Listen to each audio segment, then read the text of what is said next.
No, come on. Why aren't you playing? You silly, silly video. Well, let's try this. No.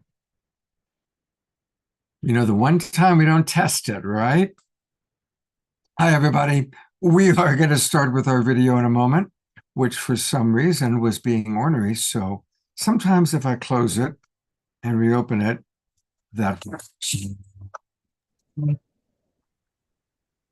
Okay, breathe. It's going to be one of those wonderful evenings filled with spontaneous surprise.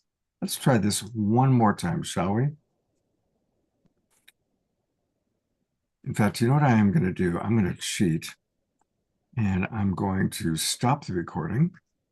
We're going to start all over again. Here we go.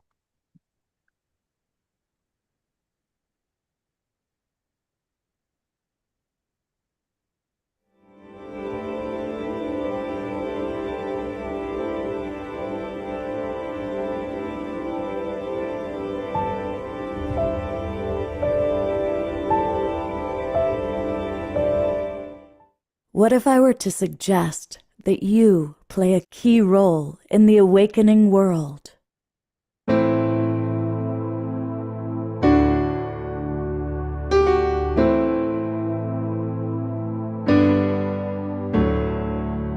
And that you are watching this because you have heard the call.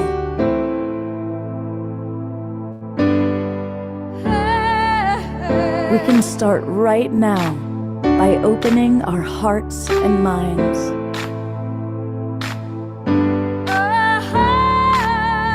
Welcome to the awakening world.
Good evening, everybody. Welcome to the Wednesday night edition of The Awakening World. I see a lot of our most loyal and beloved global peace drivers in the audience, and we have a wonderful show tonight. We are going to do another edition of Authors That We Love. Now, normally we have 3 authors and 3 books. Tonight we have 4 authors and 1 book. And so it's a little bit different. And in the beginning, there was Adora Deva and Molly, and they were good. And we're going to be hearing from them. They're going to tell us all about this wonderful book. We're also going to meet Phoenix. And a little bit later, we're going to meet one of their other colleagues who's going to join us. But we always like to start our show in a rockin' and rollin' kind of way. And that's where our house musical artist and most beloved Omar Shar lives. Good morning, good evening, good afternoon. Wherever you are. Yes, yes, yes. I love our authors that we love. It's always such an informative time. And welcome everybody who's watching on Facebook and YouTube and our broadcast partners, Humanities Team et al. And we're going to start tonight with a little song, and it's actually called Naked and Blind. And what it is in the sight of the divine feminine, the source of all creation, we're all naked, and without that sight coming through us, we cannot really see very much. And so this is kind of the premise of this song. And so I'm going to click me pro sound.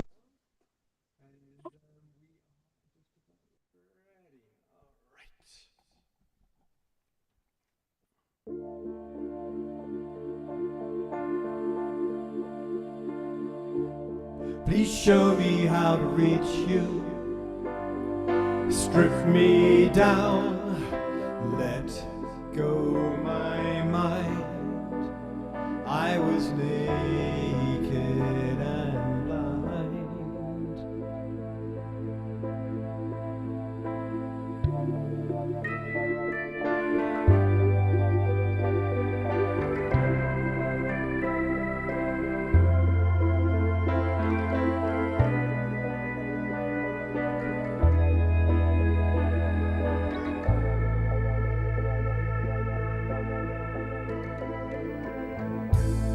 I'm finding it harder holding on to what's gone. If there's a future, what if we never get that far? I know it may sound crazy if I say not much is real. Tell me inside, how do you feel?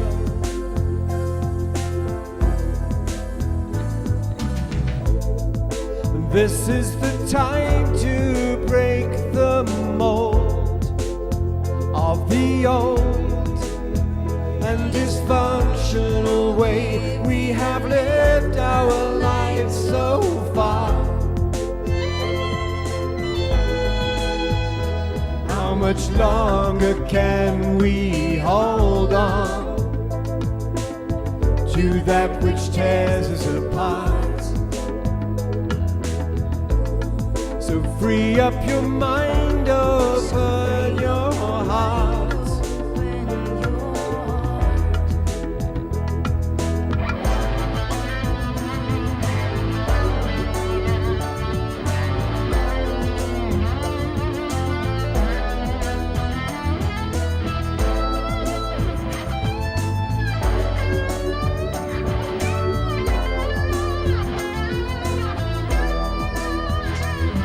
No longer can we hold on to that which tears us apart. So free up your mind, open your heart.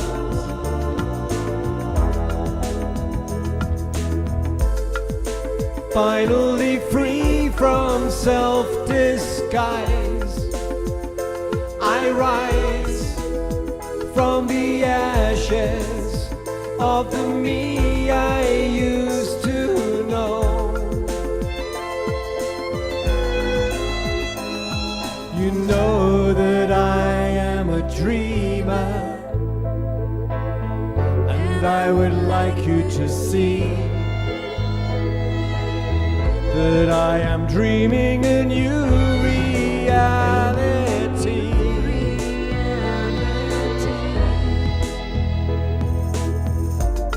Please show me how to reach you. Strip me down, let go my mind. I was naked and blind.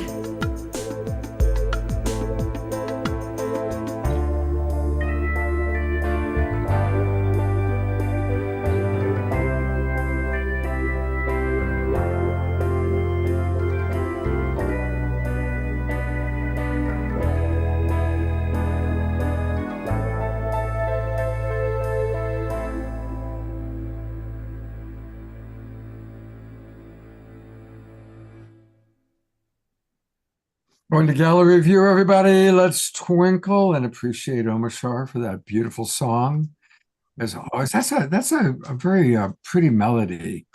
It is a pretty melody. It was one I was visiting Norway, as one does, and in the depth of winter in Bergen, and this song just popped out, and I thought, I like that song. I'm going to write it. It was written in, like, I don't know, within an hour.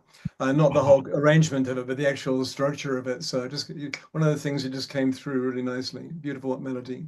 Oh, beautiful. And we will have two more songs from Omar Shar tonight. And And Phoenix is going to provide a musical interlude as well. So we're looking forward to that. Well, what is tonight's book all about? Here it is. It's a wonderful title.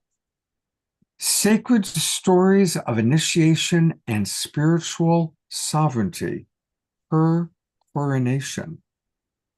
And four of the women who wrote this book, I believe it's a collection of 18 stories, if I've got the number correct.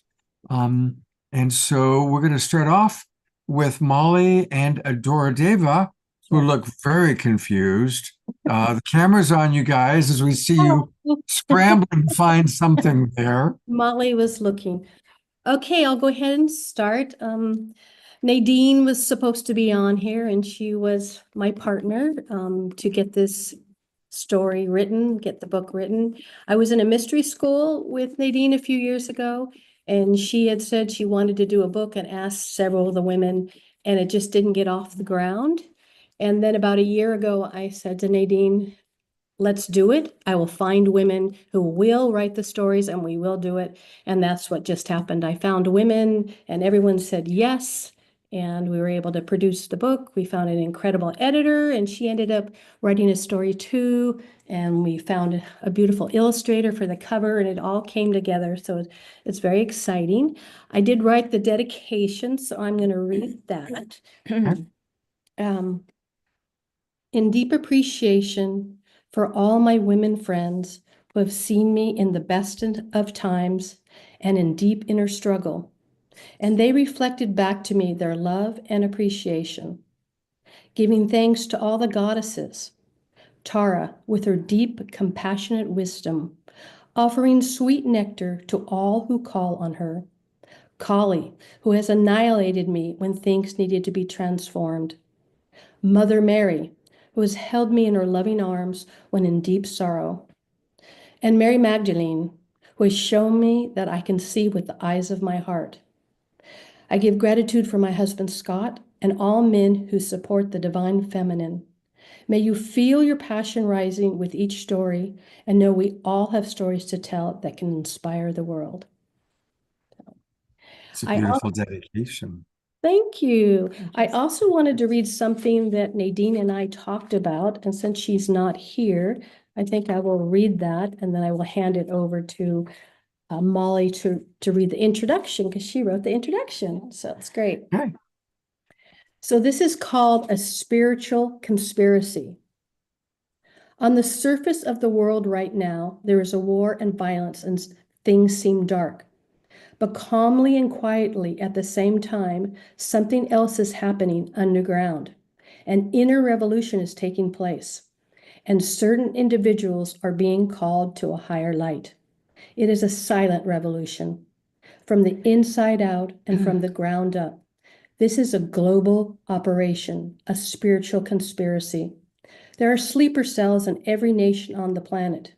You might not see us on TV, you might not read about us, but you might. We don't seek glory, we don't wear uniforms. We come in all shapes and sizes, colors and styles. Most of us work anonymously. We are quietly working behind the scenes in every country and culture of the world.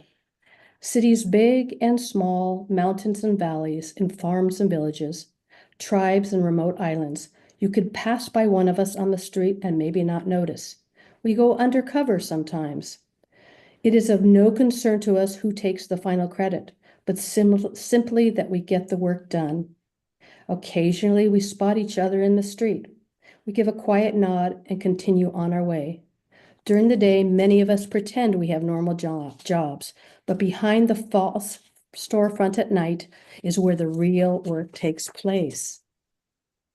Some call us the conscious army. We are slowly creating a new world with the power of our minds and our hearts. We follow with passion and joy. Our orders come from the central spiritual intelligence. We are dropping soft, secret love bombs when no one is looking. Poems, hugs, music, photography, movies, kind words, smiles, meditation, prayer, dance, social activism, website blogs, and random acts of kindness. We're releasing grudges and letting go of judgments. We each express ourselves in our own unique ways, with our own unique gifts and talents. Be the change you want to see in the world. This is the motto that fills our hearts. We know it is the only real way for transformation to take place. We know that quietly and humbly, we have the power of all the oceans combined. Our work is slow. Like the formation of mountains, it is not even visible at first glance, and yet with entire tectonic plates shall be moved in the centuries to come. Love is the new religion of the 21st century. You don't have to be highly educated or have an exceptional knowledge to understand it. It comes from the intelligence of the heart, embedded in the timeless evolutionary pulse of all human beings. Be the change you want to see in the world. Nobody else can do it for you.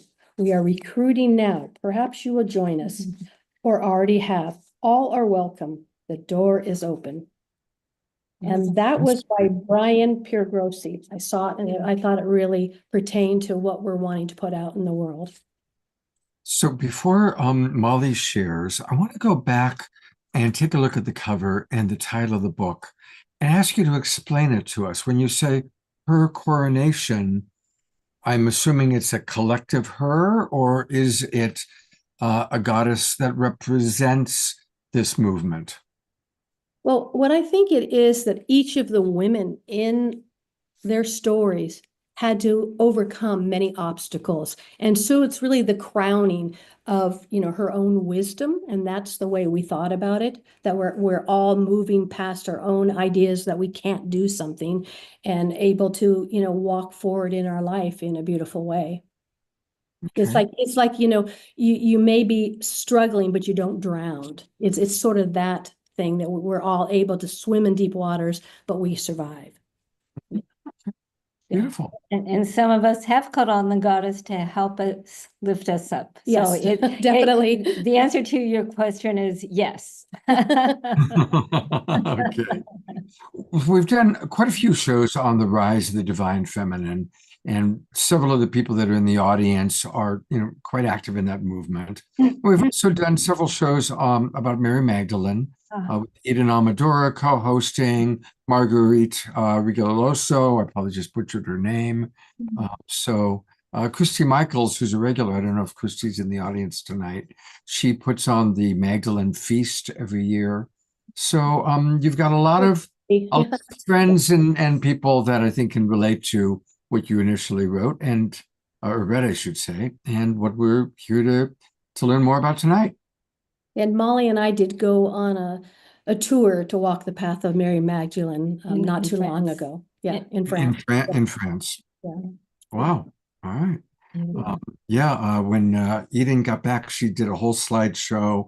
So many of us have seen a lot of the photographs and of the area, both the outside and the inside. And so, in fact, we had, when was it, Omashore? Just 2 weeks ago, we had somebody channeling Mary Magdalene. We had Anthony and Renee. I don't know if you know them. They're a couple, and they channel together Yeshua and Mary Magdalene, and they were on the show a couple of weeks ago. So it's definitely really happening. So many different people are getting the call of the rise of the divine feminine in their own unique ways. So with that said, please tell us more about your call.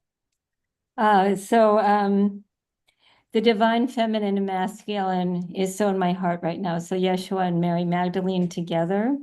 I am a writer, among other things, although that's another story. But Dora approached me over a year ago and asked me if I wanted to write a story about my struggles. And I was so impressed with the idea. And Dora and Nadine really did a tremendous job of putting this remarkable book together. And the stories in this book are just remarkable. They're real stories of real live people who, you'll see in my introduction, it just really pulled themselves up from horrible losses and single parenting and financial loss, to come into this notion, to come into the inner sacred self of the divine feminine. It was really the divine feminine. I think that pulled each of us up. even if it was in the embodiment of a male, that male was divining the feminine and masculine within himself. So we're really on a path of meeting each other in this place. It's just amazing. So we're 18 women, I think, who came together to write these stories. So I could read the introduction. I was so honored when Adora approached me and asked me to write it. And we were going to combine the dedication, the introduction, all these other things, but we all wrote such individual, remarkable pieces that we had to keep them in separate categories to create a whole, if that makes sense. So this is the introduction I wrote. Are you a seeker searching for inspiration, courage, and the ability to trust deeply your own intuition and guidance? In her coronation, Sacred Stories of Initiation and Spiritual Sovereignty, I have the honor to be one of the authors among these 18 women who have written about their experiences involving these qualities. Questioning our validity, inner wisdom, and courage, we each have come up against that learned social voice that says we are crazy and we shouldn't ever do whatever that inner voice is guiding us to do. In being asked to write the introduction, I realized that even though I am a contributor, I stand in awe of my fellow authors.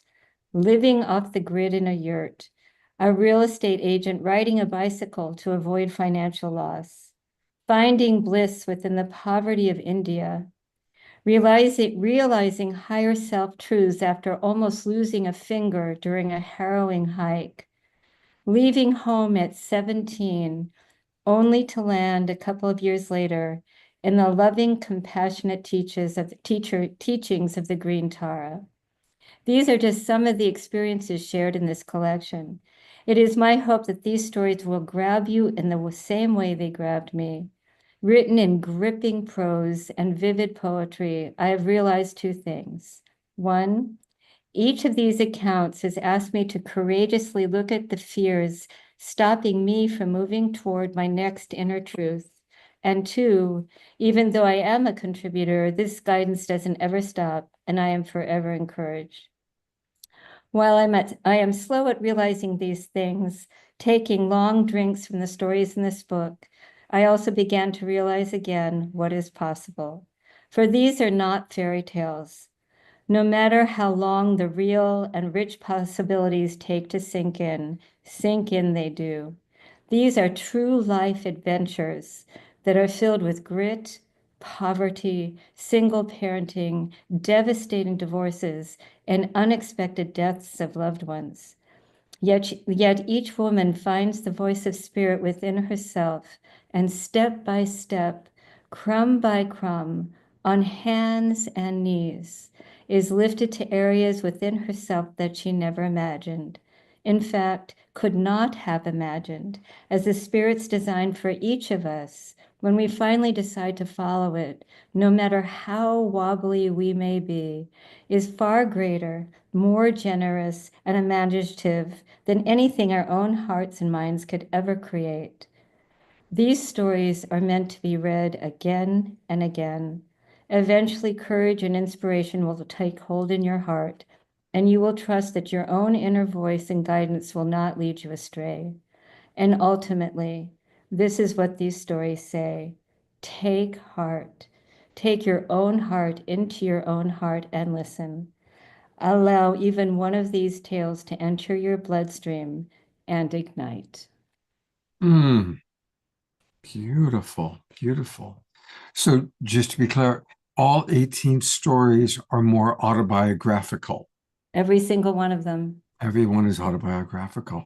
So it's really how each of you have gone through whatever life's challenges have been, to kind of claim your own connection to the divine feminine. Yes. Yes. Beautiful. Well, you have another wonderful colleague with you, and I'm going to bring her on camera too. But I'd love for you to introduce her, Adora. And this is, of course, Phoenix. Welcome. Hi. Hi, Phoenix. Phoenix. Hi. Well, I Uh, met Phoenix through Nadine, and I'm really glad that I was able to meet her. And she wrote an incredible story, and she's an incredible part of this book. So thank you for coming on too. Beautiful.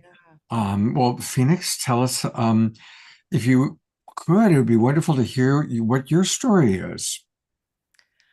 Yeah, I'm happy to share. I just I feel so honored to be part of this book project, but also just part of this movement, the overall movement, and to most of you here on the call, probably just, when you find that you can walk hand in hand with spirit, you just so much fear dissolves and you really can live with more peace. And I think the great journey is really the um it is the struggle to discover ourselves and that inner knowing. And what's beautiful about this book, I'm just reflecting on my own meeting of Nadine.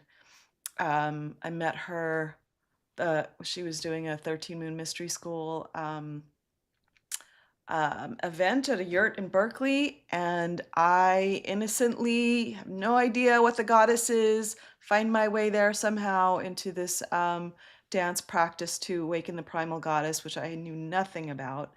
And it's true when I mean, my journey to it, it's sometimes you're following these little whispers into places that, bring up a little bit of fear, I would say, or like, this is weird, um, until you just surrender to that and allow yourself to, yeah, give your ego up to that greater force. And there is a struggle with it. And I think that when we um when we meet the challenges in our lives, especially the most difficult ones, that is really when we are able to allow spirit to come in and to help us when we're in those times of most need.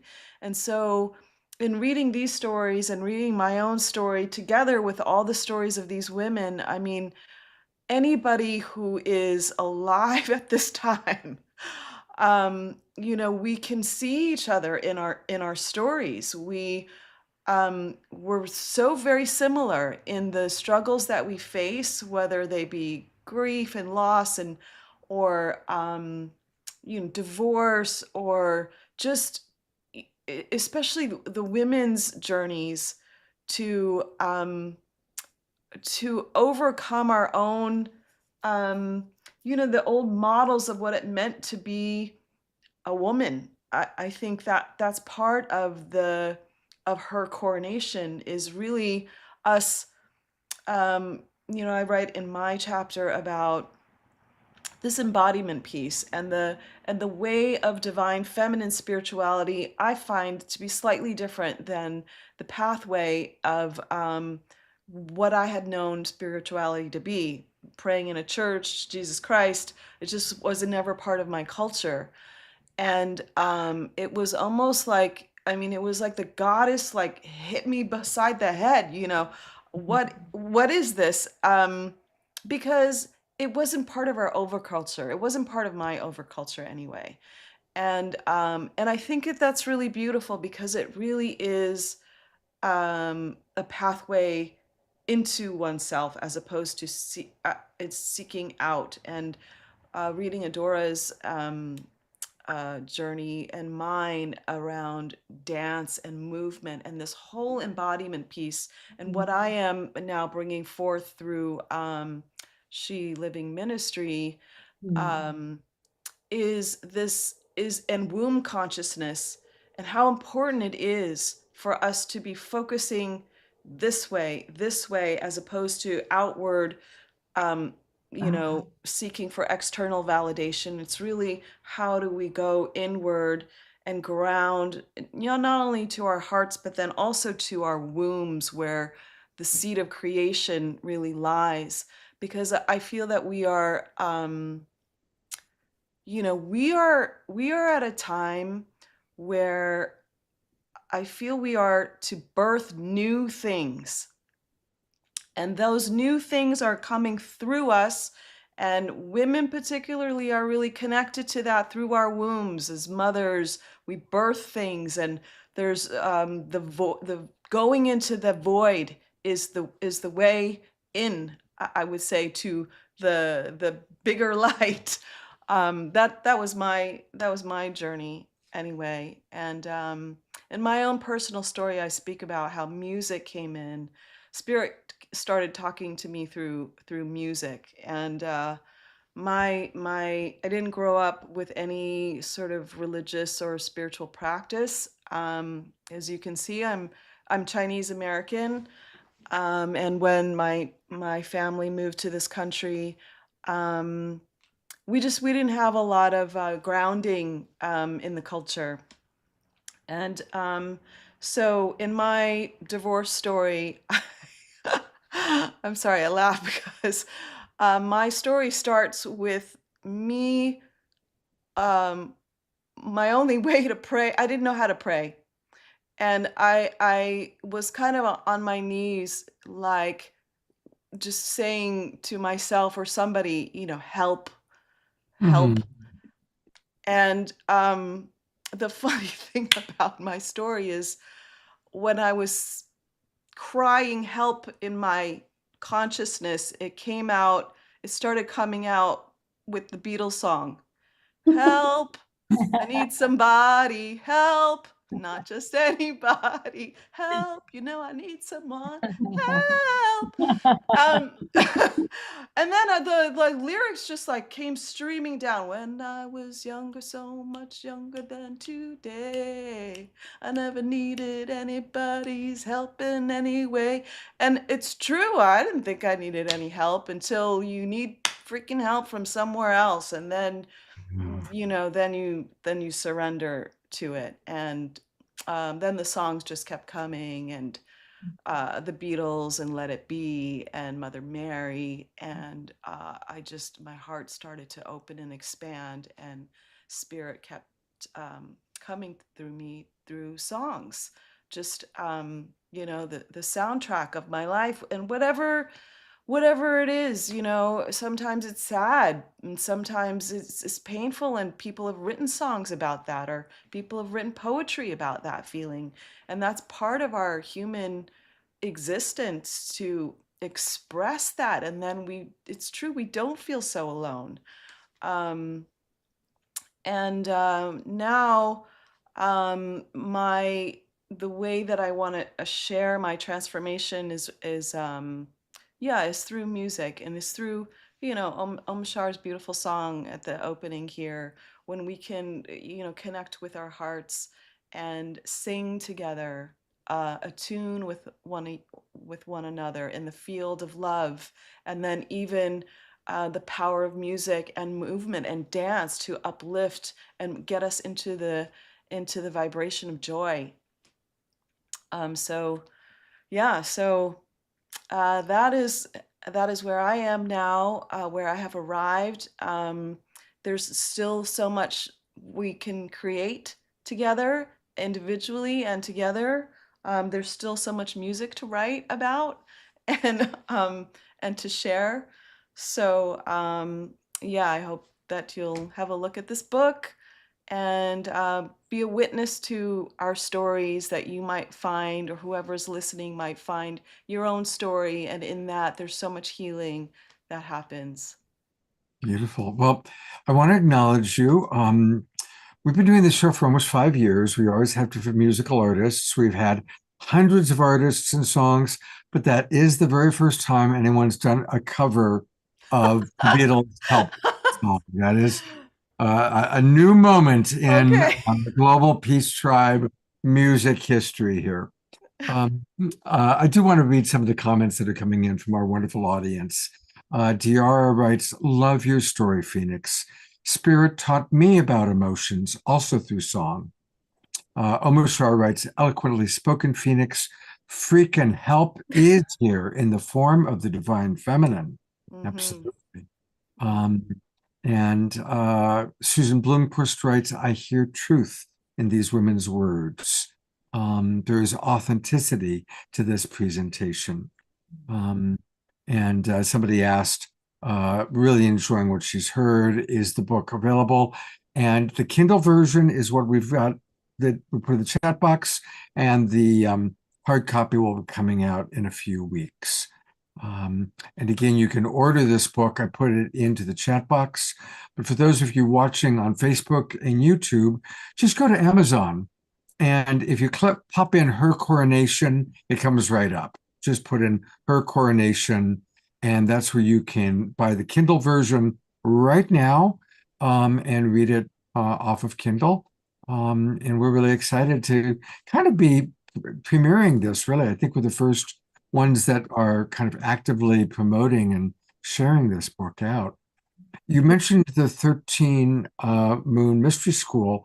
Ariel Spilsbury, who I believe is the founder, has Yes. been on this show a couple of times. And her prize pupil, if you will, Eden, is one of our regular co-hosts. Wonderful. So, May I say something, Scott? Bernadine in the audience is also one of the authors in this book, Oh, good. and she's with us. And I don't know if here she is. Could I bring her up? yeah, please Hey, do. Bernadine, Probably here. we go. I got her. Yay. Oh. Very- We also have another author, Jerica, is also an author in the book, and Is she's she in here. the chat in the room? Yes, she's in the room. Oh, and Doreen is here. Oh, Yes. yes, yay. Hi. And Jerica. Okay, Right. awesome. Well, all right. Now the party has begun. Oh, wonderful. Well, welcome Bernadine. Welcome Doreen. And I Thank guess maybe if you can model what Phoenix did for us, I'll start with you, Doreen. Maybe share with us a little bit about your story and your connection to this wonderful book. Okay, I just arrived because I just finished work, so excuse me for coming in late.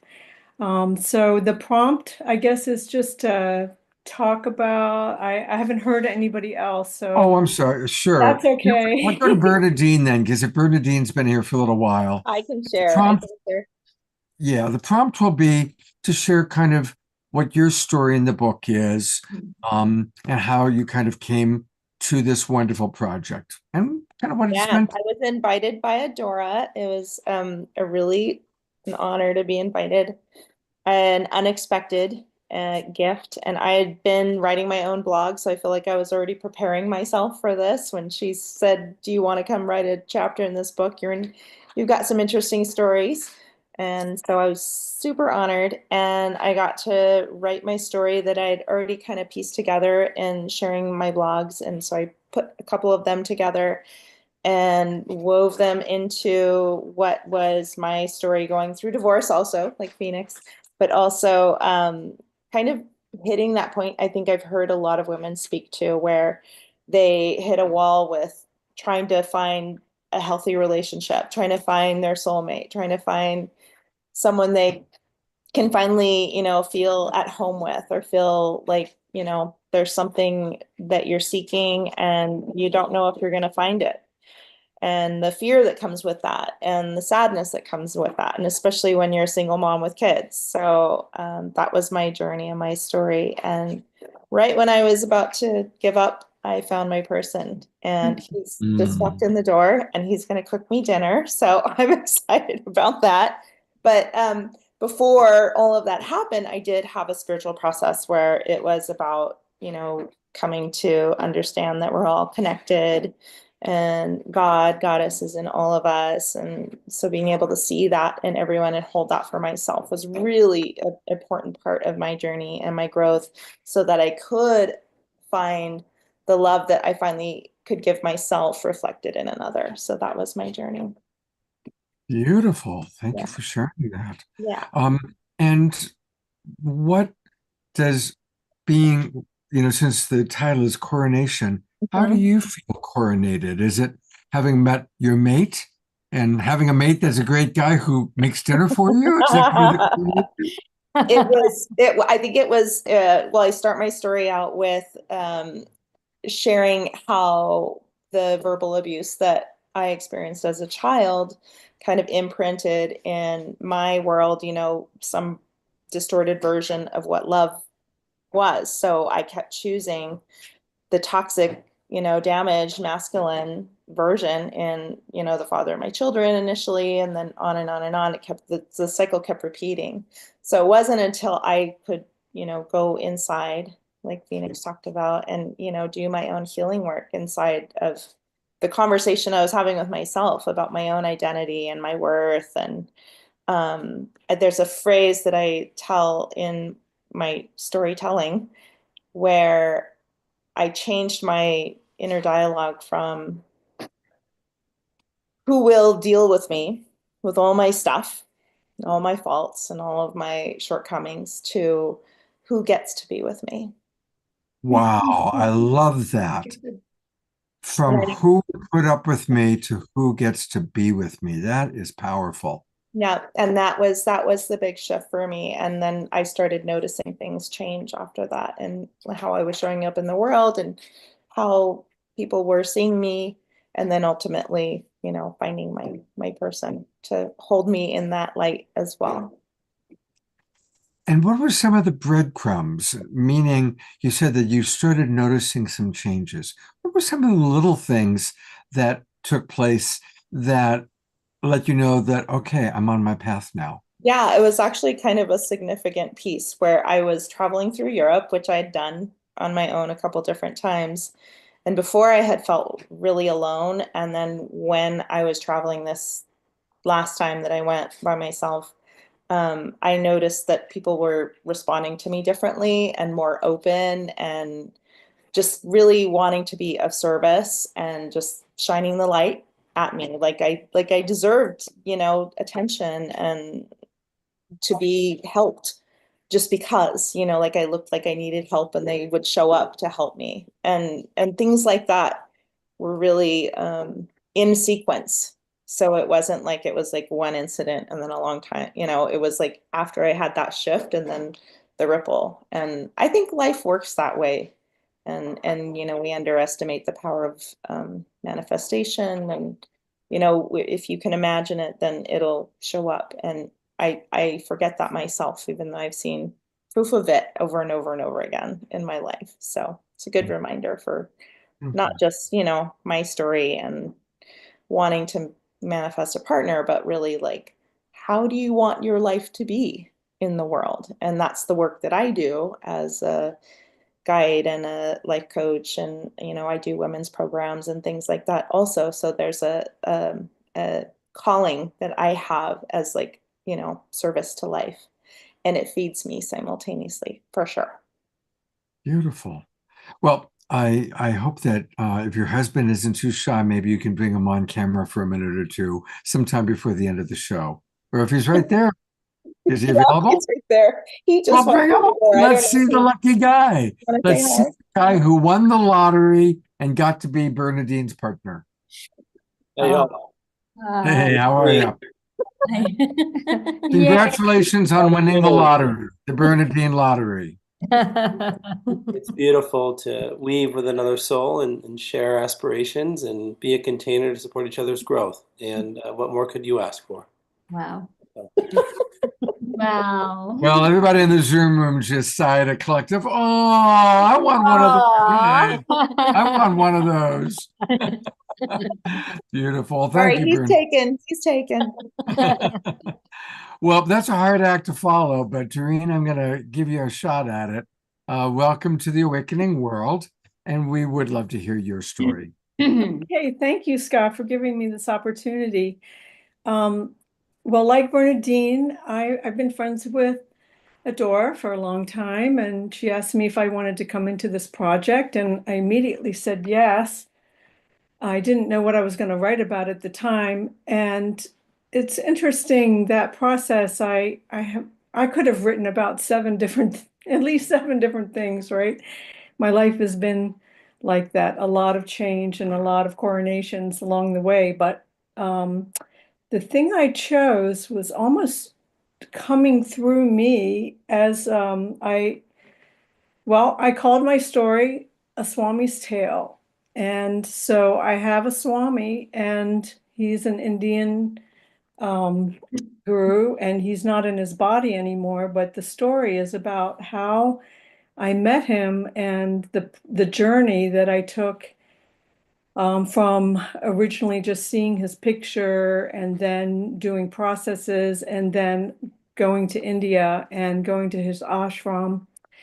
And all of this took place in 2006 to 2008. And during that time, it was, oh, there was so much going on. And so there was so much I could have written about, but you have a container that, I think 3,000 words is what we were given. So, yes, it's about going to India. It's about the process of me going to India and all that it took for me to get to India and get past my blocks about going to India and get the money and all of the things, and then having a supernatural experience when at the ashram there in southern India. So the ashram, the Swami's name is Sri Sai Keleshwar.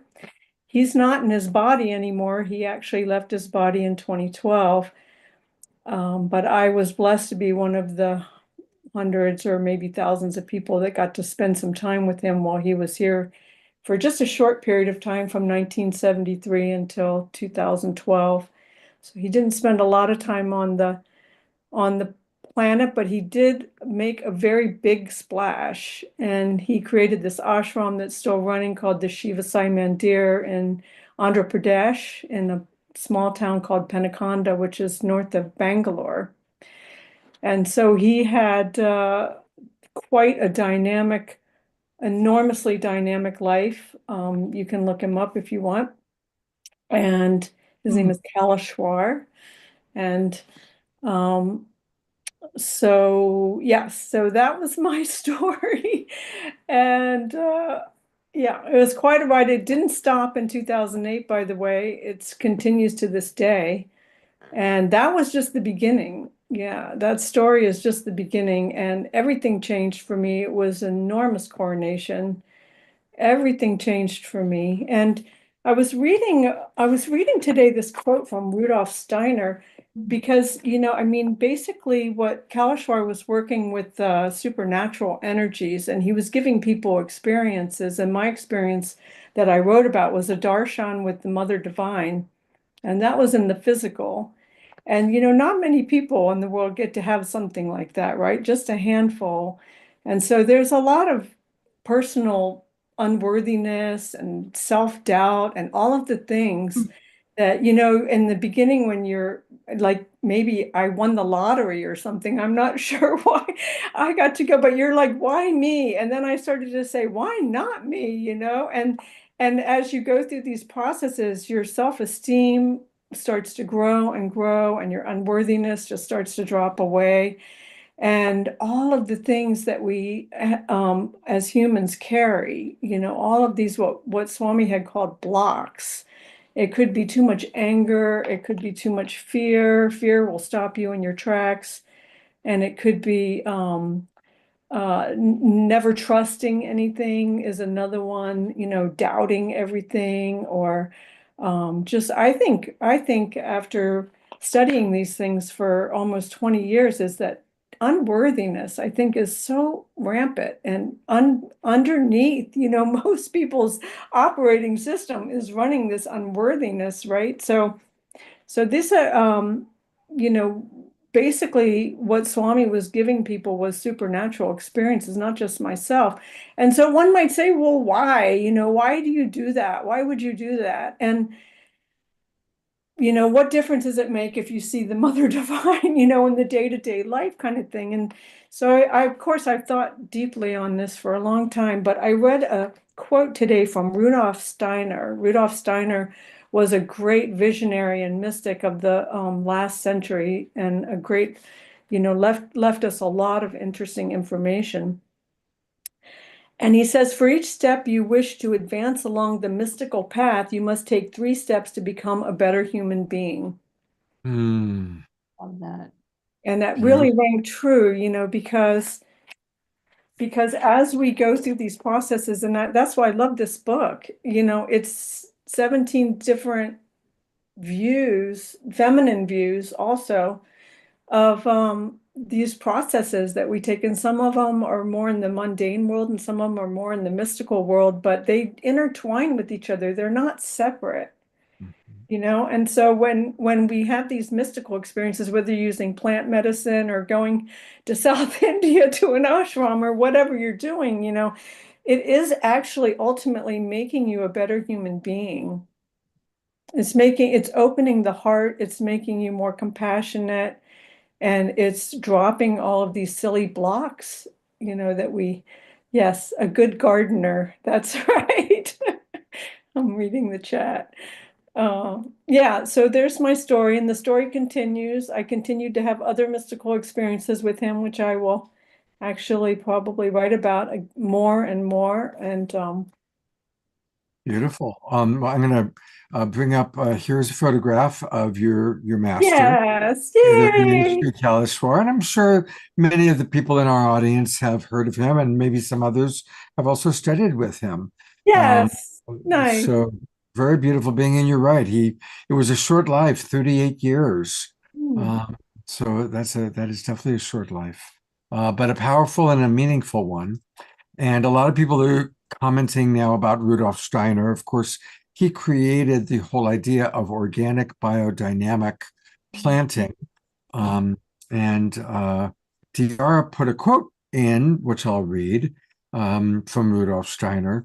She writes, but this is his quote: "There will come a time when a diseased condition will not be described as it is today by physicians and psychologists, but will be spoken of in musical terms as one would speak of a piano that was out of tune." Mm. Thank you, Diara, for finding that. And Dora points out that we are all gardeners of love. Yes. Did you write that? Beautiful. And Reverend Jeffrey, one of our most beloved, all these people are beloved members of our tribe, writes, "Those who seek to find the one without ceasing will find the Lord dwelling in their own hearts." And that, of course, is from the Bhagavad Gita. So thank you, Doreen. Yes, Well, thank we you. have still another wonderful author. They're like procreating in our Zoom room. And so Jerica, who's another author of this book, is with us. And so Jerica, I'm going to put you on camera and welcome to the Awakening World. Hi, thank you for having me. Well, love to hear what's your story in the book. And yeah, share us a little bit about yourself and your story. Absolutely. I love what Doreen said about the spiritual being in the mundane, right? And the physical and the non-physical. So my chapter is called From Princess to Priestess. And so I talked about my autoimmune healing journey and how that kind of really awoken me to my own sovereignty and to this beautiful world of priestessing that I am now a part of. So in my early 20s, I was getting all these weird symptoms, and as they were coming in, it took about 3 years to finally figure out that I had Lyme's disease. And through finding out that I had Lyme's disease, I was brought to my meditation teacher, who really opened my eyes and my third eye to this world of healing. And I didn't really grow up with spirituality, and I didn't really have a grounding practice. And so it's this long, winding path that I was going through to really heal myself and to heal my body. And then on top of that, I also started off with the lens of sharing about how, I grew up with Disney princesses. They were at the forefront of my consciousness from the time I was born, basically. And then I grew up with movies like American Pie and Clueless and She's All That. That was heavily focused on partying and being the cool kid and all this other external stuff, really pulling me outside of myself. And so then as I entered my 20s and all these symptoms started coming up from treating my body so poorly, it was this really interesting experience of taking all that energy I'd poured outward back inward. And, through that time period, I was also married and also heavily reliant on my partner and heavily reliant on other people outside of me and what I knew was best for me.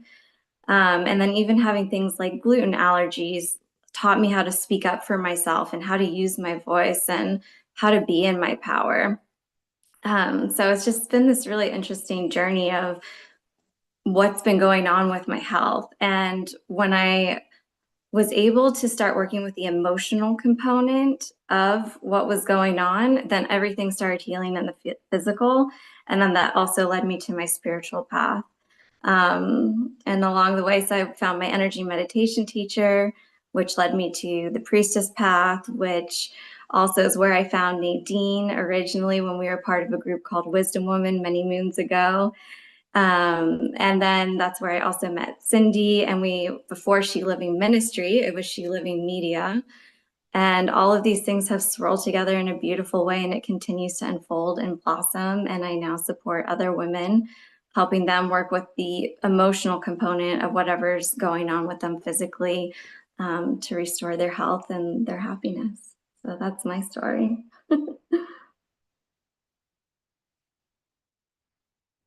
Lyme's disease is a very difficult and challenging disease. So for you to work your way through that and come to where you are right now is definitely worth celebrating.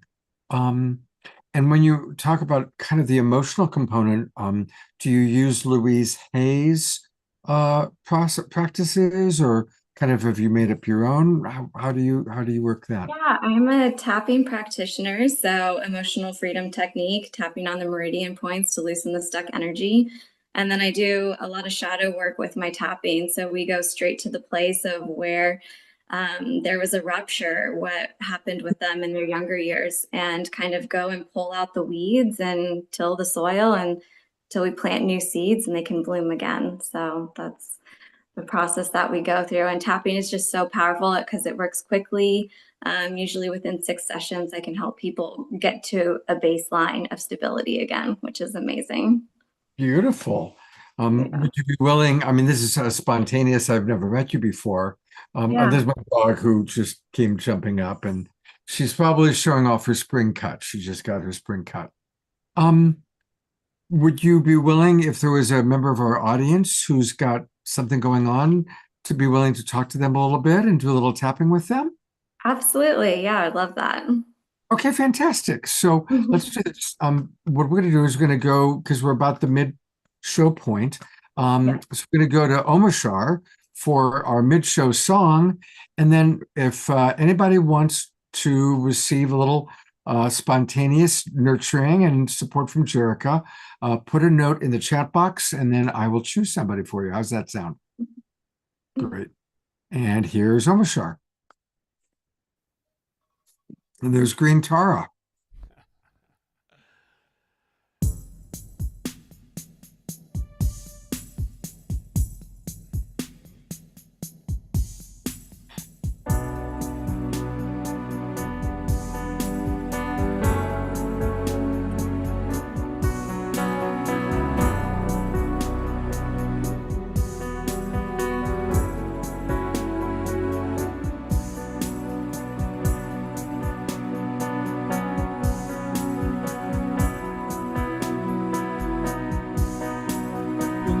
Walk this way again. Lay down all your guards. Your loving hearts will lead the way. The door is open. The wonderful and the new is waiting patiently. Take the step and you will see all you've been dreaming. Now is the time we've been waiting for so long, and I've been holding you through all ages, knowing I'd be with you once again.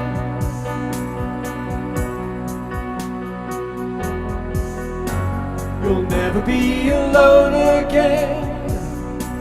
Please take my hand in yours. I love you just the way you are. You're my creation, the wonderful and the new is waiting patiently. Take a step and you will see all you've been dreaming. 'Cause now is the time you've been waiting for so long. I've been holding you through all ages, knowing I'd be with you once again.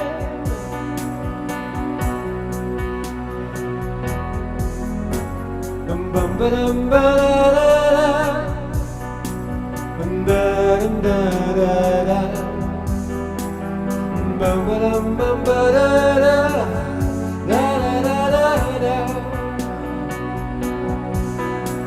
You'll never walk this way again. So lay down all your guards. Your loving hearts will lead the way. The door is open. Because now is the time we've been waiting for so long. I've been holding you through all ages, knowing I'd be with you once again.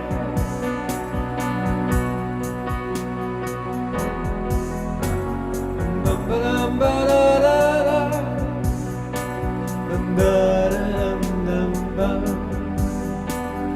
bum ba dum ba da da da, da da da da.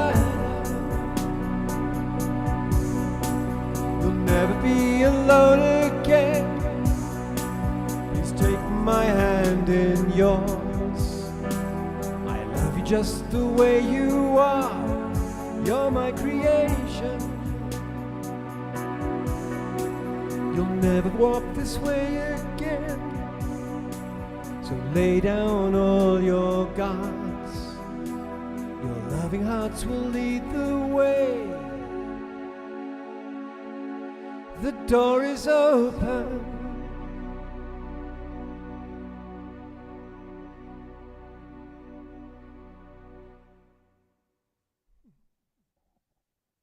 The gallery view, let's send twinkles, love. Thank you, Bernadine, for your hearts. Lots and lots of love for that beautiful, beautiful song. I love that song so much. Thank you. Well, we are going to go ahead. I just saw DR's suggestion, which is a great suggestion. But I had already promised Lorna Sass, who's a dear friend. Angelica, I chose Laura because she also has been dealing with Lyme disease. So you're both on camera. Angelica, take it away. And thank you for so spontaneously agreeing to do this. Absolutely. Yeah. And I do know tapping. I have done it, but not recently. Okay, let me see. I just want to make sure I can see you. There you are, Lorna. Okay, so Lorna, you're just going to do what I do and say what I say, and you all can follow along at home. So we're going to start with the side of the hand, just tapping lightly and gently. You don't need to do it hard or vigorously. And before we begin, we'll have off-gassing that might happen. So that looks like burping, sneezing, crying, laughing. Let it out. Don't keep it in. That's a part of your body's healing process. So I just want you to take a big, deep breath in. Exhale, let it go. Yeah, and Lorna, what's one thing that you're dealing with the Lyme that you're just like, I wish this would just go away? It's between low energy and depression. Yeah, I understand that. Yeah. And between the two, which one do you feel is worse? If you had to choose. Let's go with depression. I think they're very deeply connected. Yeah, definitely. Yeah. And how do you know that you have the depression? Where do you experience that in your body? That is such a hard question for me to answer because I'm in freeze a lot. That's perfect. That's right there. Even information. Yeah. And so when you're in freeze, how do you recognize you're in freeze? I can't feel inside my body. Mhm. I can't answer that question. Where is the sensation? That's perfect. Okay. Deep breath in, big wave of compassion right into your heart. Exhale, let it go. Good. And you'll just repeat after me. Even though I feel freeze, Even though I feel freeze, and I don't know where it's coming from. and I have some sense of where it's coming from, actually. But do you want me to say what you said? Nope, you can change my words. That's perfect. Yeah, Your words are better. you know, I'm aware of trauma, etc. So yeah, I have some Okay. sense of where it's coming from. Mhm. Mhm. I'm open to loving and accepting myself. I'm open to loving and accepting myself. I don't Even know though, how open I am. Am I being a troublesome client here? no, Because say it again. That I yeah, just didn't I hear don't you. know how open I am. I would like to be open Mm. to loving myself, but this I'm is open to the possibility one day, I'm open to the possibility of loving myself. Yeah. one day. One day. Even though I want to shame myself, judge myself, what is it for you? Even though I feel hopeless. Mm-hmm. Because I've been on the path for a long time and it just ain't happening. Mm-hmm.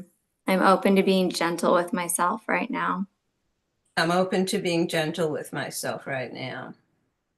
It's understandable I feel hopeless. It's understandable I feel hopeless. I've been dealing with this for so long. I've been dealing with this for so long. Of course I feel hopeless. Of course I feel hopeless.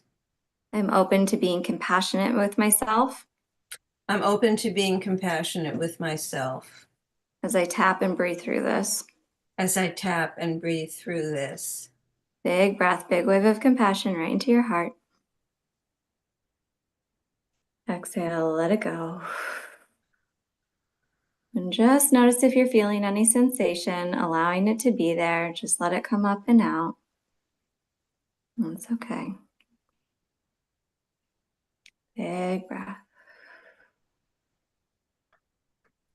Good. What are you noticing in this moment?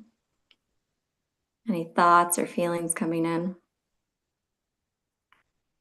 Still pretty frozen. That's okay. Top of the head. I still feel frozen, I still feel frozen. and that's okay. And that's okay. Inside the eyebrows, there's nothing wrong, There's nothing wrong, even when I'm frozen. even when I'm frozen. Side of the eyes. It's okay that I'm frozen. It's okay that I'm frozen. I'm open to the possibility. I'm open to the possibility. In this moment, In this moment, I'm safe. I'm safe. Big breath, big wave of compassion. Exhale, let it go.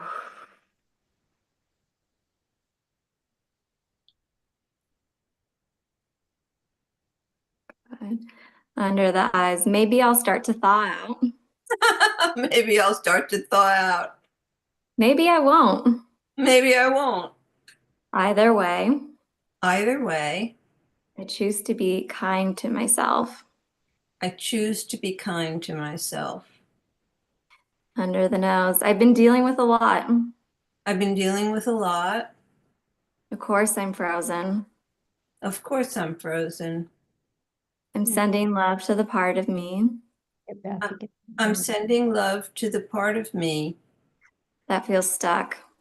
that feels stuck, Top of the chin, that feels trapped. that feels trapped. Of course, I feel this way. Of course, I feel this way. Big breath, big wave of compassion.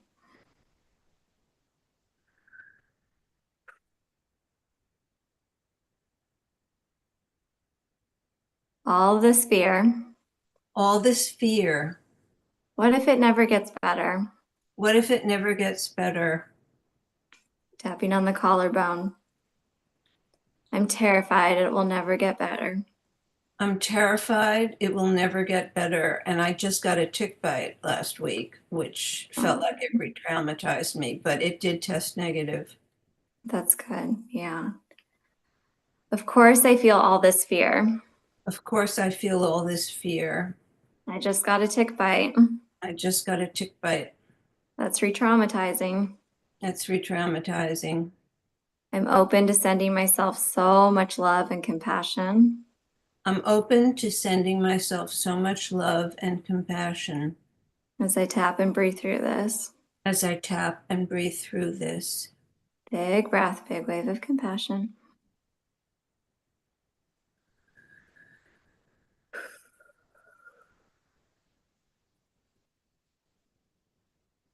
I'm still okay. I'm still okay, Even when I'm frozen. even when I'm frozen. Now, I don't believe that, actually. What are you telling yourself instead? That I'm not okay being frozen. Front of the ribs, what part doesn't feel okay?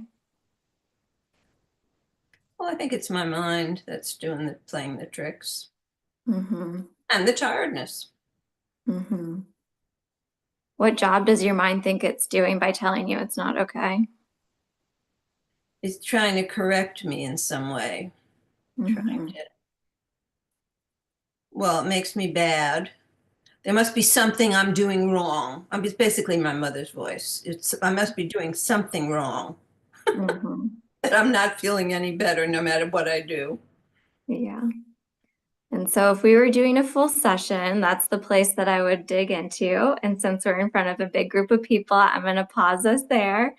But what I want you to do is I want you to hear your mother's voice. Oops, sorry, I'm on my cell phone. And I want you to imagine some sort of a box or a container. And I want you to put your mother's voice inside that container. And I want you to put a lock on it.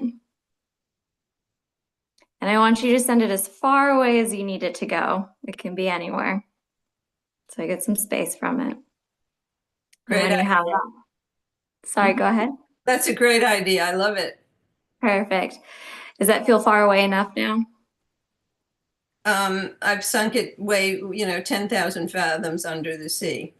Yeah, good. Tapping on the side of the ribs. The ocean needs my mother. Yeah. It's already polluted enough. Yeah, okay. Tapping inside the wrist. I'm open to trusting. I'm open to trusting. Even though I don't feel okay. Even though I don't feel okay. That I've done some good work here today. That I've done some good work here today. I have an idea. I have an idea. Of where this frozen energy is coming from. Of where this frozen energy is coming from. And that's a good start. And that's a good start. Thank you. Yeah. And I trust I can come back to this. I trust that I can come back to this. Whenever I'm ready. Whenever I'm ready. Good. I just want you to tap all over your body. Send yourself some love. And you can say out loud if you wish, or in your head, one thing that you just love about yourself. My curiosity. I love my curiosity. Go. And we're going to end. And my resilience. I added a second one. Okay. I love it. And so we're going to end how I end with my little kids. You're going to inhale for 1. Exhale 2. Inhale 3. Exhale 4. And release your hands up into the air. Let go of anything and everything that is no longer needed. Let go up into the clouds. Let's sprinkle down like rain, painting a rainbow around your auric field. Place a hand on your heart and a hand on your womb and take a big deep breath into the beautiful new you.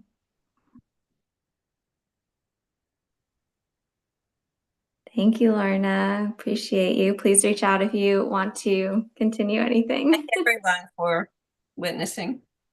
Yeah. Thank you, Lorna, for being willing to volunteer. And Jerica, I am so impressed. You just have such a kindness, and you have a beautiful balance of knowing what to do, being clear, but doing it with so much kindness and gentleness. It was just a beautiful, beautiful, very spontaneous demonstration. Please put into the chat box how people can reach you Scotty Satori just wrote, Jerica, this is the best of the best I have ever seen of EFT explained. I've used EFT a lot. I need to remember this, how you do it in my toolbox. Perfect timing. Love it. Absolutely. And can I Pam, just share one more quick thing, Scott, before I sign off? And oh, so don't there, sign off. Don't sign off. oh, We've no, got not signing off. I'll 17 stay more here. people lined up to get treatments from you tonight. No, I'm kidding. Oh, perfect.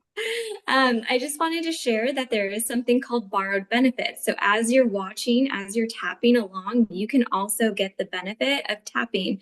So if you notice any off-gassing that you were doing, trust that. And maybe something will spontaneously shift for you as well. Maybe you had a cognitive shift while you were doing it. So just trust it. And yeah, I hope it was helpful and beneficial for you all. Thank you. Beautiful. Absolutely. Pam writes, lovely to see Lorna smile at the end. That was amazing to watch, Jerica.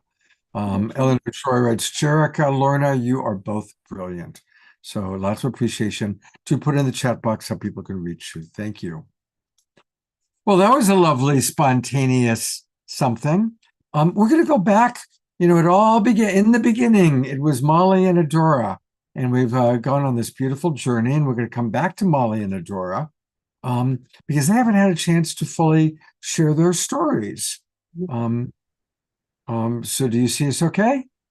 Hello, yes, yes. Well, I wasn't going to tell this part of my story, but since two people have talked about Lyme disease, my story is many stories in my life, how struggles and how I got through them.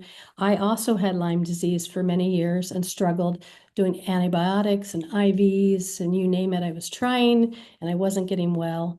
And I went down to Optimum Health Institute and I was doing a breathwork session where I was dancing.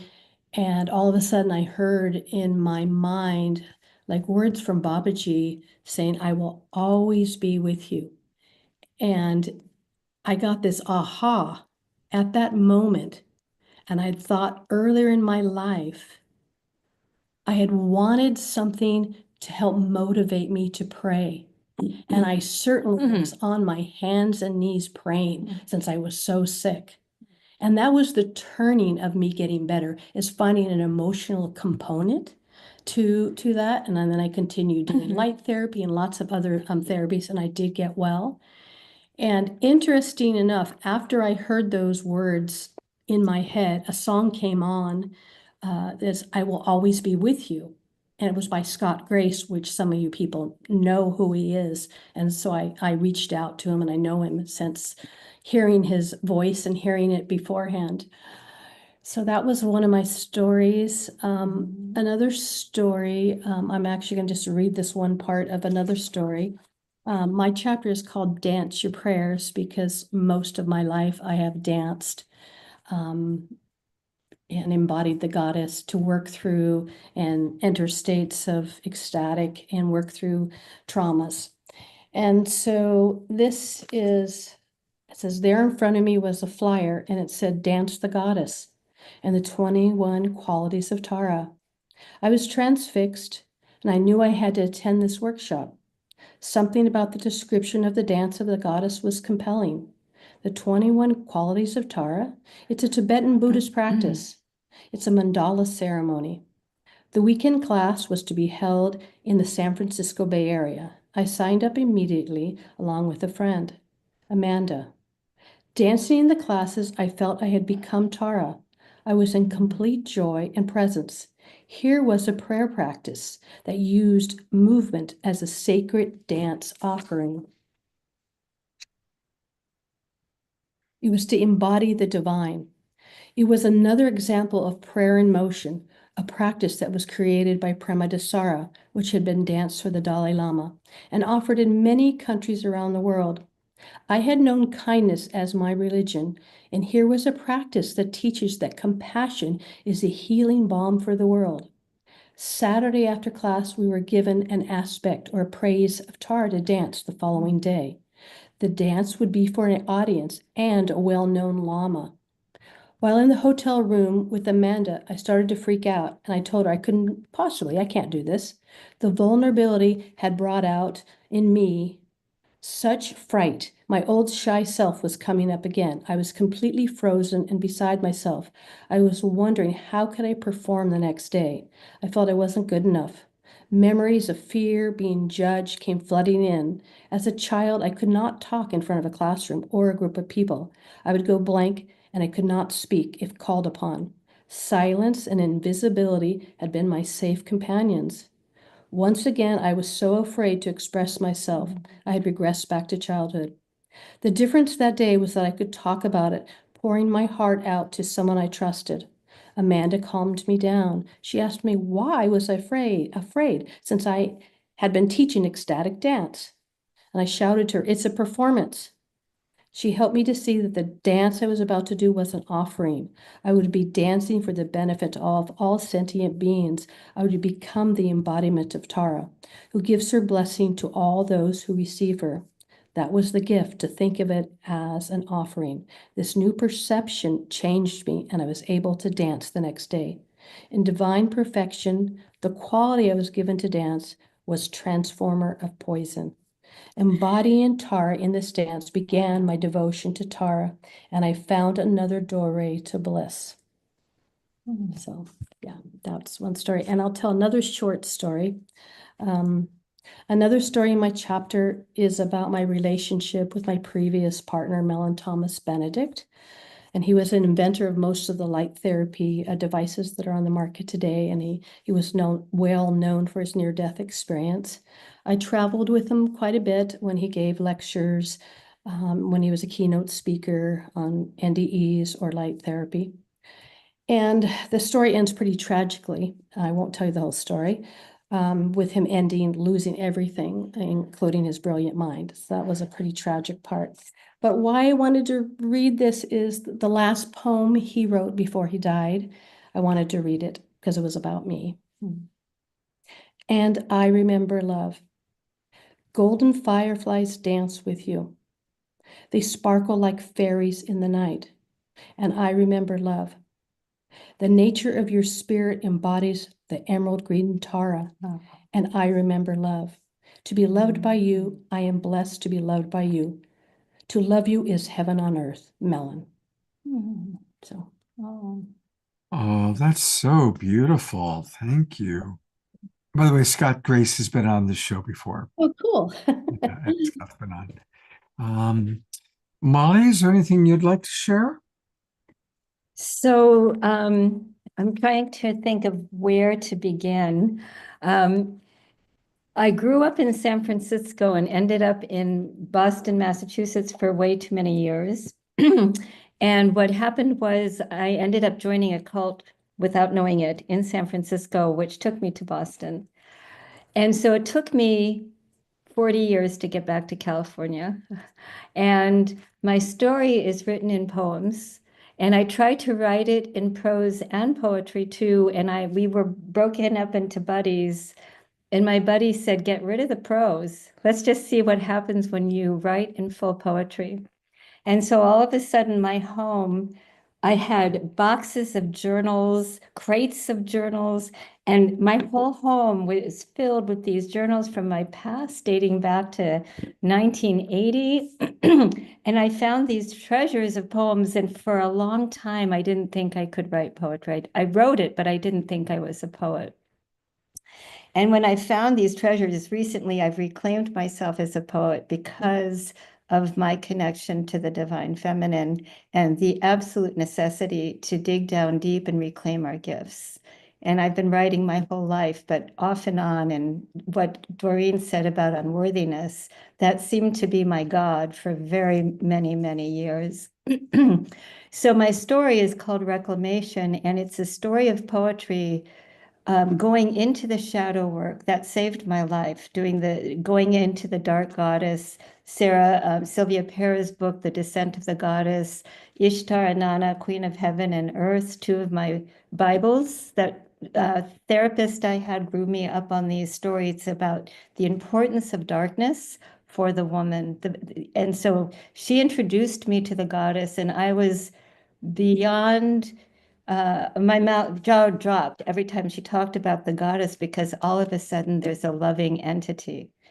And the whole idea of bringing the archetypes into my heart and feeling the energy of these archetypes, Persephone in particular.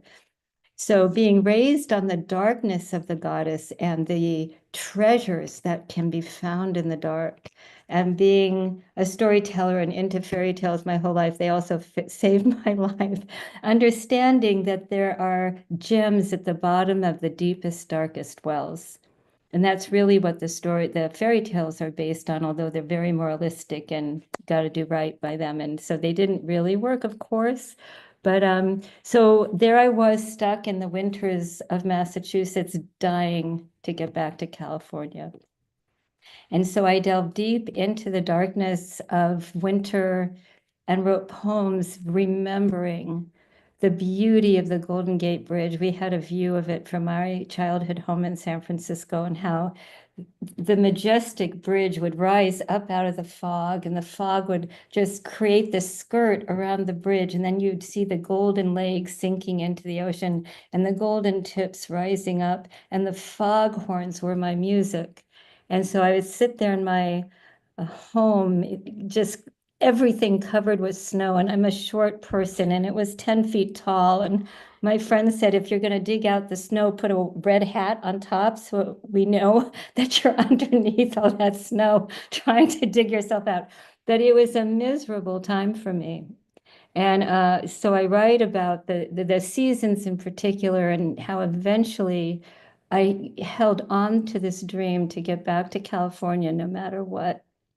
And it was quite, I'm sorry, I get really choked up. I've been back home for 4 years, and it has been absolutely magical being back home in California, and in Santa Cruz, California, of all places, where I spent 2 or 3 of my happiest years at UCSC back in the 70s.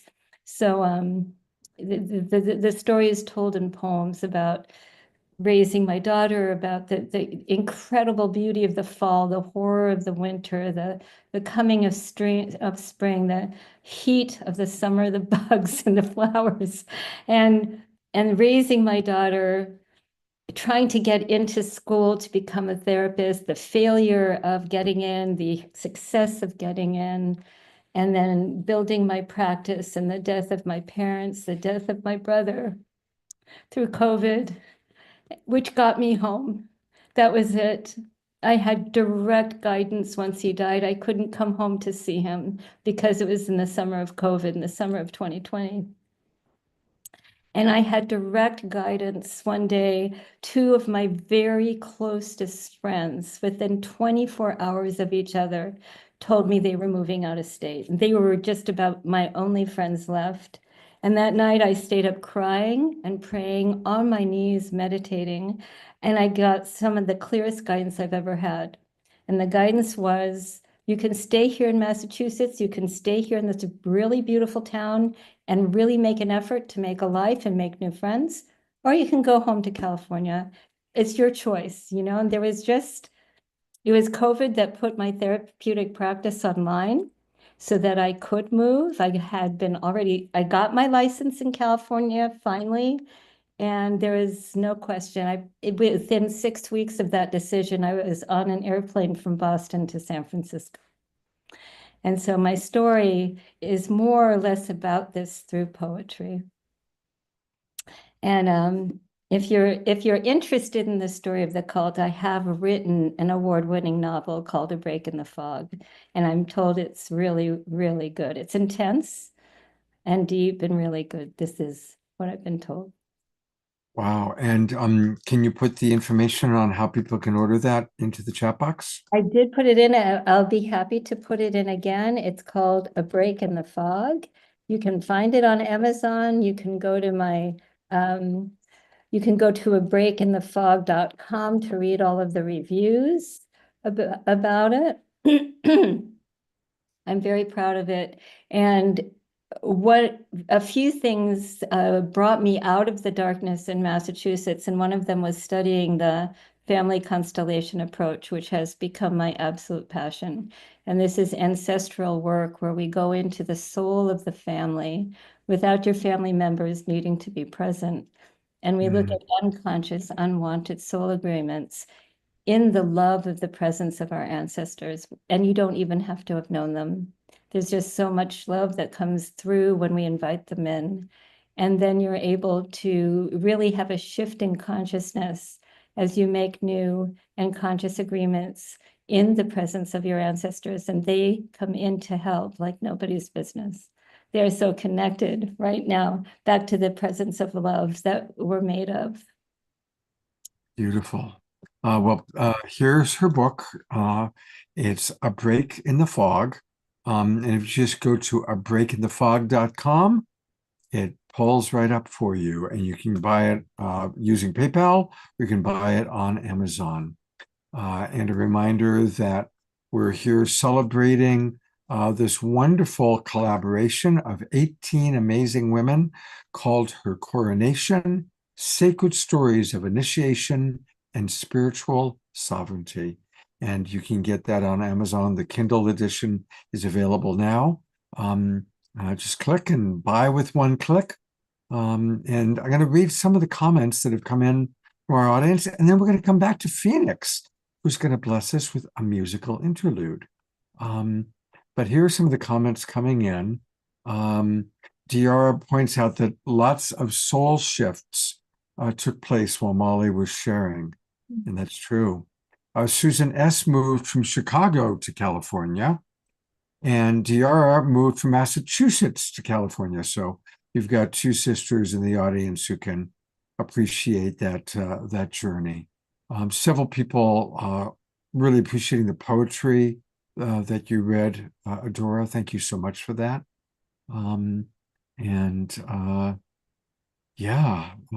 It's really beautiful how each of you is sharing from your heart, and I'm really appreciating that. We're going to go to Phoenix. And Phoenix, you and I became Facebook friends today, and I did go to your Facebook page and saw that you actually have also it looks like a new spiritual center that you're helping to initiate. Yes, we do. We just started monthly services. It's called She Living Ministry. Can't hear you though very well. Maybe is it Omashar? Does she need to turn? You've gone really quiet, Phoenix. Did you move your mic? Oh, I think I moved my mic. How about now? Now we hear you beautifully. Oh, now now you're muted. We'll get there. Okay, how about now? Sorry, you tap it and it goes mute. It's okay. Yeah, can you hear me now? Yep. Okay, great. Yeah, we just started a ministry in honor of the divine feminine and the awakening of womb consciousness for the birthing of new earth. She Living Ministry stands for Spirited, Heart-Centered Evolutionary Living. We just started monthly services, and we'll be offering both in person in the Bay Area, hybrid via Zoom, and probably also a online once a month as well. So twice a month services for us to connect, very similar to the way you're doing here, Scott. It's a beautiful show here. Yeah, to just reunite in this vibration. And I think, when we come together in community, in whatever form, in person, even online, we're able to do this. I just feel like we can generate a powerful container to allow prayers and healing to happen. And so me and about 13 other women, Jerica is one of the priestesses in our circle, as well as Nadine, and we are really open to weaving with other, both sisters and brothers in this, to shift consciousness and drop us into love in our hearts. So thank you for that. And if people are interested, just go to Facebook, and you can look her up. Her full name is Phoenix, Meima. Phoenix Meima. Phoenix Meima, and it's right at the very top of her profile page. The Living Ministry monthly services are just began on March 1st. 11 o'clock in the morning till 12:30, and that's in Kensington. Yes. So that's where people can learn more about it. So thank you for that. And, there's a lot to integrate. We're winding down. I would love for you to share a little bit of your beautiful, is that an auto harp? I'd love to play a little bit just to integrate all that was spoken and consecrate this time. Yeah, this is called the Chinese guzheng. Oh, Guzheng. It is a ancient Chinese folk instrument. Um, yeah, and I'd love to play it for you. beautiful. Thank you. And your original sound is on? Still on? Original sound is on. Okay. Omashar, do I need to move my microphone closer to the instrument Yeah, or? yeah, do that. Make sure you don't tap it off though. Haha. Yeah. Oh. Okay, we'll put it down here.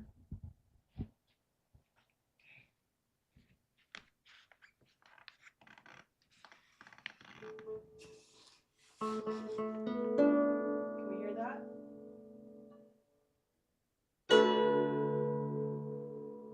I'm going to devote this to her coronation and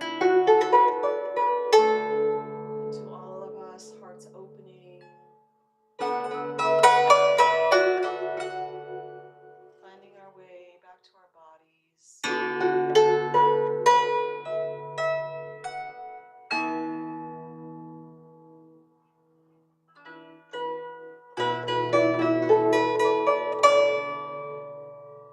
Devotion to the goddess.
Good. Let's go to gallery view, everybody, and just send some beautiful twinkles. It's always such a joy to hear a unique instrument. So thank you very much for that, Felix. Thank you. Any last thoughts you'd like to share tonight?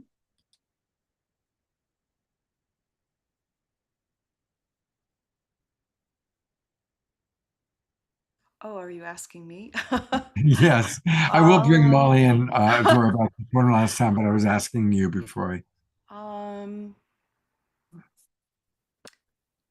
yeah, I mean, my last thoughts are in the theme of what I wrote about, which is the sound of music, is around frequency and energy, that we are all vibration.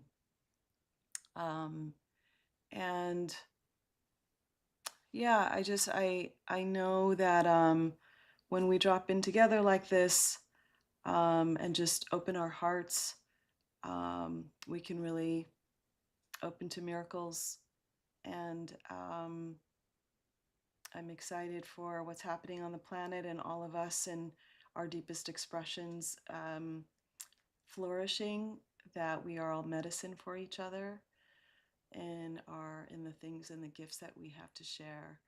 And so sending so much love to everyone here and to her coronation in the wisdom that is arising from inside of all of us.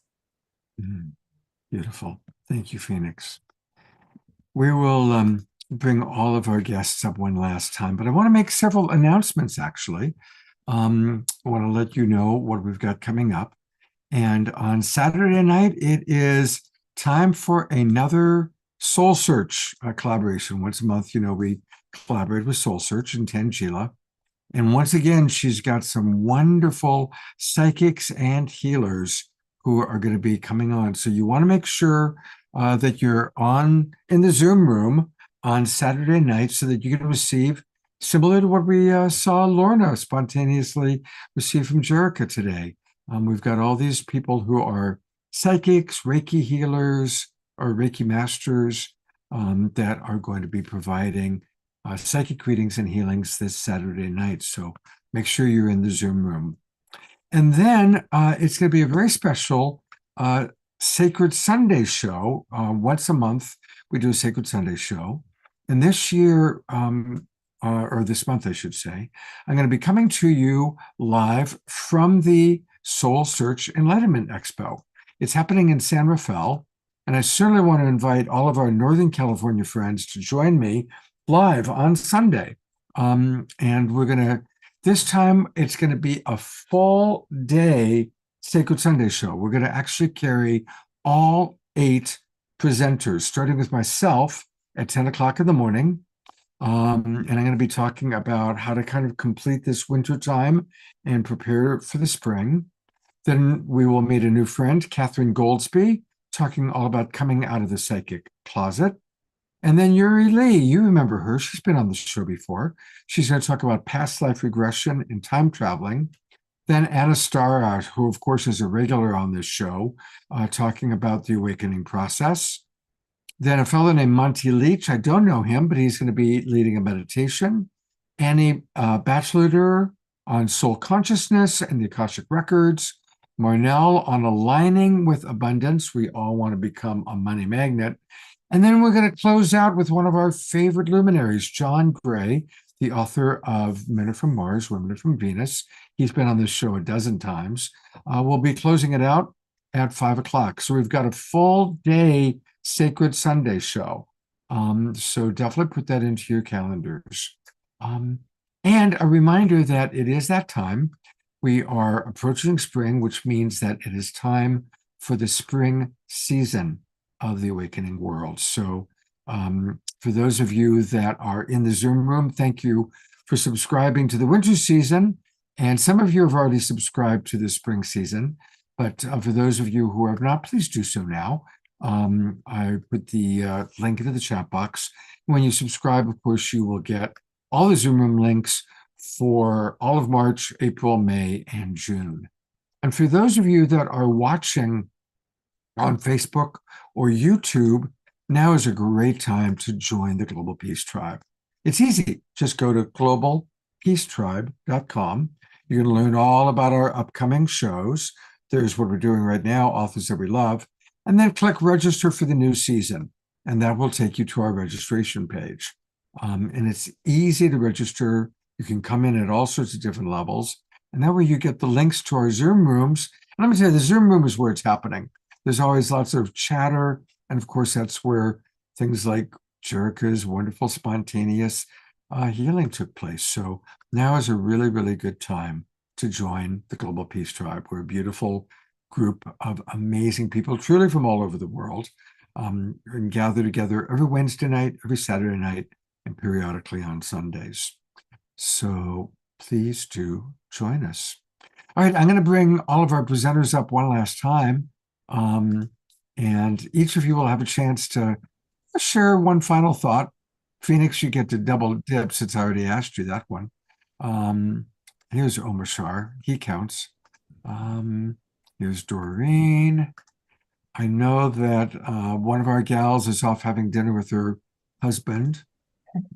And I think I've got everybody who's here. So, Doreen, what are your final thoughts you'd like to share? Well, first, thank you, Scott, for what you're doing in the world, for sure. And I just want to say that when we read, everyone has a story, you know, and when we read each other's stories, we really come to realize how connected we actually are, because there are archetypes and none of us stray too far off of the archetypes, right? So I think it brings us together reading each other's stories. Mhm. Thank you, Doreen. I think you're right. You know, listening to each other's stories tonight has been very inspiring for a lot of people. Jerica, our unsung hero, or heroine, what would you like to share in conclusion? Yeah, I think I just want to extend my gratitude and appreciation to you, to this container tonight, and also to the great goddesses that have brought us all together, who guide us and continue to awaken us for the greatest good of all involved. So I hope this book helps those who are going through their own spiritual awakening journey in a helpful and beneficial way. So thank you. Appreciate Thank you, each one of the Jerica. authors, and so much more. But I'll pause there. Thank you. And Molly and Adora, it all began with you. Do we have time for Molly to read us a poem? Absolutely, we do. Well, first of all, I really want to thank Adora and Nadine also. They were just unbelievable how they pulled this book together in just over a year. 18 women they had to tow, plus an editor, but it was just a publisher. So I really want to thank you. Amazing women. So this poem is the last poem in my story. And I want to say that I'm depression-free after struggling with it for so many years. And when this poem came through, it was such a teaching for me, so I hope it will be for you. And I'm often writing poems to the god, to the goddess, to gods of different traditions. So this is to Allah, and it's called The Pause. Dear Allah, after a lifetime of struggling with ruthless self-beatings, despite singing and dancing, things I was told I could never do, despite writing one beseeching love poem to you after another, when the poem is finished, I still collapse into the horrendous, relentless beast that feasts on how much I hate myself. You tell me, dear beloved, just as the poem ends, just before the monster begins, there is a pause. It is the rest in the drums, in the dance, in the band, in the symphony, in the song, the symbol written into all musical scores. This pause, too, is sacred, is me. A womb-like dome you don't need to enter. This in-between breath puts you there. Then fall into the incubator, the silence, call it love. The next rest will come and creation will follow. No need for the other. That exists only when you forget you are always the beloved. Beautiful, absolutely beautiful. Mm. Thank you. Bring up your friends here. Mhm. Well, let's send our appreciation to these wonderful women. And again, the book is called Coronation. You can get it on Kindle version on Amazon. Also, I did find Jerica on Instagram. If you wanted to find her, she's under Jerica, Jerrica Rose. Jerica Rose is how you can find her there. And thank you. And I hope that we can see all of you again on the show. Come join anytime. It's a wonderful community and you fit right in. So thank you very much. Can Thank you. I say one more thing? You may. Yes. What I wanted to say is we really never know how we affect people. And my religion has always been kindness. And sometimes you find out way longer how you thought something you did was so insignificant, but it made a big difference in someone's life. And I just remembered that when I went to my first high school reunion, it had been 10 years, and I went And a guy came up to me who I had not thought of in 10 years, had not entered my mind. And he came up to me and he said, I came to the reunion to see you. And I looked at him thinking like, okay. And he said, everybody was so cruel to me in junior high school. You were the one person who was kind. Oh. Wow. It was just so amazing. So we never know how we affect people. And she is so kind. Oh my God. Yeah. Well, thank you, Adora, because you're who I collaborated with in putting this together. So I'm grateful. You've been a gem to work with. And thank you for having us. Yes. Thank you, Scott. Yeah, really Yeah. wonderful. And what a wonderful, wonderful book. And everybody, I already see Pam in our chat box wrote she can't wait to listen to all the stories. And I'll bring it up one more time. Here We'll have is it on an audio too at one point after we get the paperback. That's the next step. all right. Well, we'll definitely make an announcement when it comes out on audio. Thank And you. here it is, Her Coronation, Sacred Stories of Initiation and Spiritual Sovereignty. Thank you, ladies. Thank you. Pleasure to Thank meet you. you all. And Thank we always open and close with our beloved Omashar. Yes. And so here we go. Well, there's a spring background for you.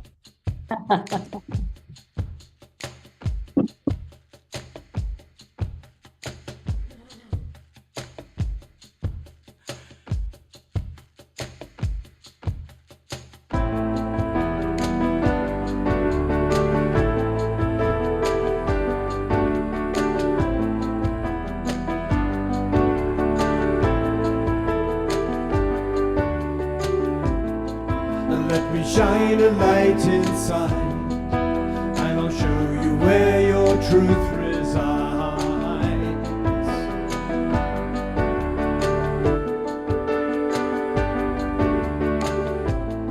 I'll lift your eyes up to the skies, and I'll prove to you that nothing dies.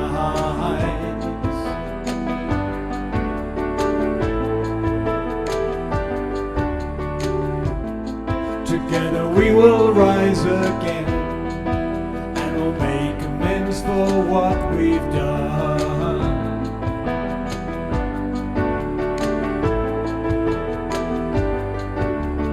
I know you hear me, so please do not fear me, 'cause I'm here to lift you, restore you to glory, and love you and hold you and be your victory.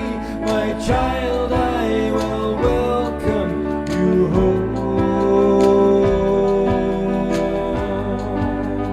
Welcome you home.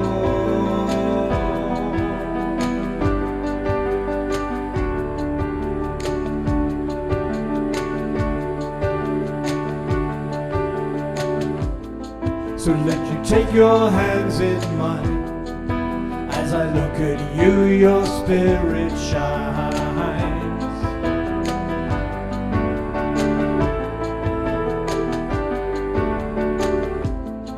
You see, it's true that we are one, and we came out from the central sun.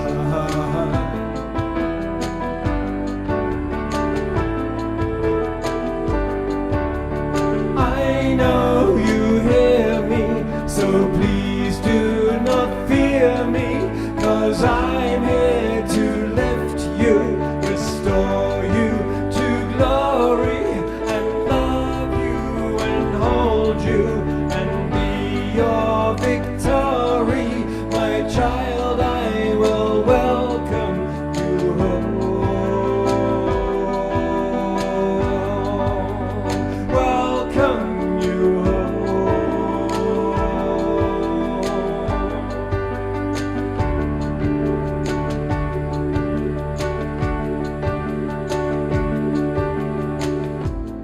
So when you take a different view, and you dream awake, breathe out the new.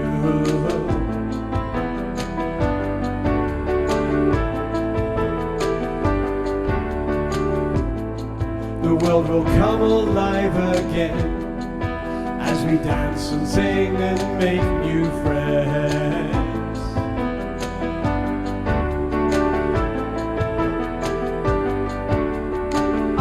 know you hear me, so please do not fear me, 'cause I'm here to lift you, restore you to glory, and love you and hold you and be your victory. My child, I will welcome you home.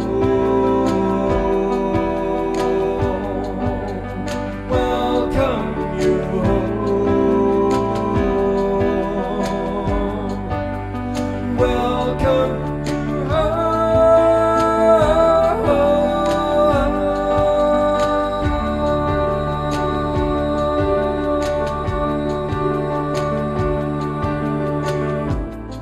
So let me shine a light inside. I'll prove to you that nothing dies. Together we will rise again and make amends for what we've done.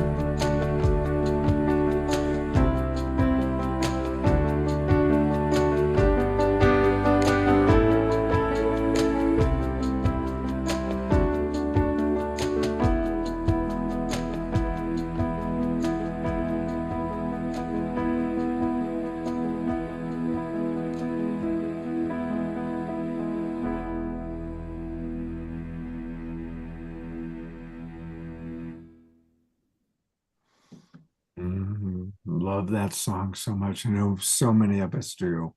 And as Phoenix may just write, may we keep dancing and swaying through life. Absolutely. I do want to close with one last thought. One of our most beloved ongoing members is a woman named Sylvia. And we're a little concerned because Sylvia she was kind of moving around from one facility to another, and we haven't heard from her for a little while. So just going to go to gallery view and ask all of us to have a minute of sending our loving prayers and blessings. Wherever you are, Sylvia, maximum grace on your journey. May you be receiving the love and the support that you need.